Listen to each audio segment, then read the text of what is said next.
Hi friends, welcome back to our channel Diya's ಮನೆ ಅಡುಗೆ. ಇವತ್ತು ಏನು ಮಾಡ್ತಾ ಇದ್ದೀನಪ್ಪ ಅಂತ ಅಂದರೆ ನುಗ್ಗೆ ಸೊಪ್ಪು ಯೂಸ್ ಮಾಡಿಕೊಂಡು ಪಕೋಡ ಹೇಗೆ ಮಾಡೋದು ಅಂತ ಹೇಳ್ಕೊಡ್ತೀನಿ.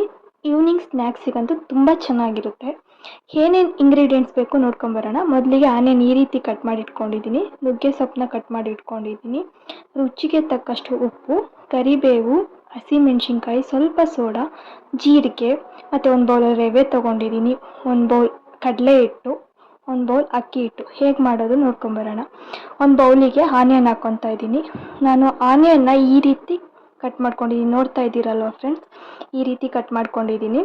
ಈಗ ಇದಕ್ಕೆ ಉಪ್ಪು ಹಾಕ್ಕೊಂಡು ಮಿಕ್ಸ್ ಮಾಡ್ತಾ ಇದ್ದೀನಿ.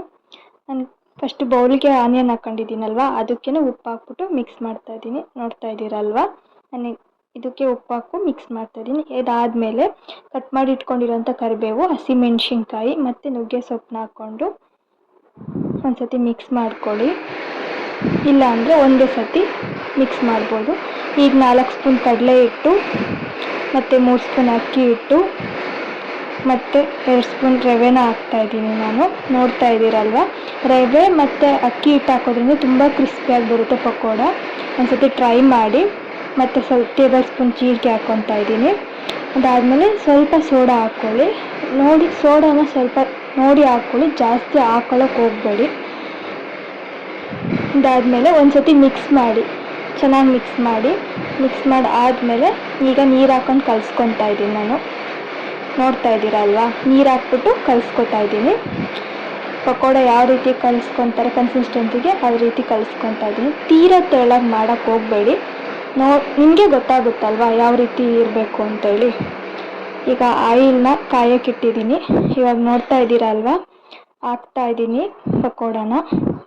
ಹಾಗೆ ಇನ್ನೊಂದು, ಈ ಚಾನಲ್ಗೆ ಯಾರ್ಯಾರು ಸಬ್ಸ್ಕ್ರೈಬ್ ಮಾಡಿಲ್ಲ ದಯವಿಟ್ಟು ಹೋಗಿ ಸಬ್ಸ್ಕ್ರೈಬ್ ಮಾಡಿ, ಸಪೋರ್ಟ್ ಮಾಡಿ. ಈ ವಿಡಿಯೋ ಇಷ್ಟ ಆಯಿತು ಅಂದರೆ ಪ್ಲೀಸ್ ಒಂದು ಲೈಕ್ ಕೊಡಿ, ಹಂಗೆ ಶೇರ್ ಮಾಡಿ, ಹಂಗೆ ಒಂದು ಕಮೆಂಟ್ ಮಾಡಿ. ಇಷ್ಟ ಆಯಿತು ಅಂದರೆ ನೀವು ಮನೇಲಿ ಟ್ರೈ ಮಾಡಿ, ಯಾವ ರೀತಿ ಬಂತು ಅಂತೇಳಿ ಕಮೆಂಟ್ ಬಾಕ್ಸಲ್ಲಿ ಕಮೆಂಟ್ ಮಾಡಿ.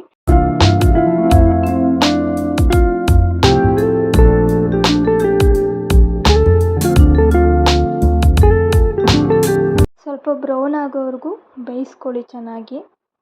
ಉಲ್ಟಾ ಮಾಡಿ ಎಲ್ಲ ಬೇಯಿಸ್ಕೊಳ್ಳಿ. ನೋಡ್ತಾ ಇದ್ದೀರಲ್ವ, ಒಂದು ಕಡೆ ಬೆಂದಿದೆ, ಇನ್ನೊಂದು ಕಡೆ ಟರ್ನ್ ಮಾಡಿ ಹಾಕ್ಕೊತಾ ಇದ್ದೀನಿ ನಾನು.